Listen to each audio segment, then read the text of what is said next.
Mimi naitwa John Asmani Kabole, ni mkulima wa Kilalo, Bariadi, Simiyu. Kabla mkulima,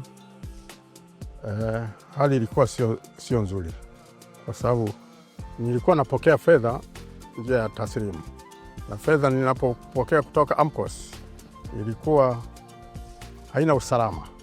Naichukua hiyo hela, kwa mfano milioni 10, naichukua kwenye mifuko na watu wanaangalia.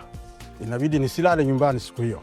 Alafu inanifanya nitumie matumizi makubwa ili ipungue, ili nipate usalama zaidi. Mkulima ilipoingia kipindi hicho ilinipa manufaa makubwa sana. Imenifanya kuwa na uwezo mkubwa sana wa kutunza fedha. Mpaka nimefikia sasa hivi, nimeanza kuajiri wafanyakazi mashambani kwangu, ambayo na ekari 10. Wale wafanyakazi na walipa kupitia mkulima. Hata watoto wangu, familia yangu, kuisomesha watoto wangu, kuwasomesha ilikuwa shida sana.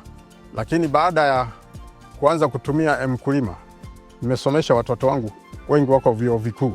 Kujiunga kwake ni rahisi sana kwa kupitia mtandao wa Vodacom. Kujiunga kwake ni rahisi sana. Kwanza huhitaji kutumia simu janja.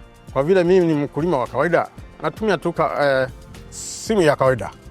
Mkulima imenifanya kumiliki vyombo vya moto, trekta, pikipiki. Nalima shamba kwa kutumia trekta langu. Kwa hiyo najivunia sana kwa sababu ya utunzaji wa fedha hizo zikiwa ndani ya M-Pesa. Ninafurahia sana kuhusu mkulima.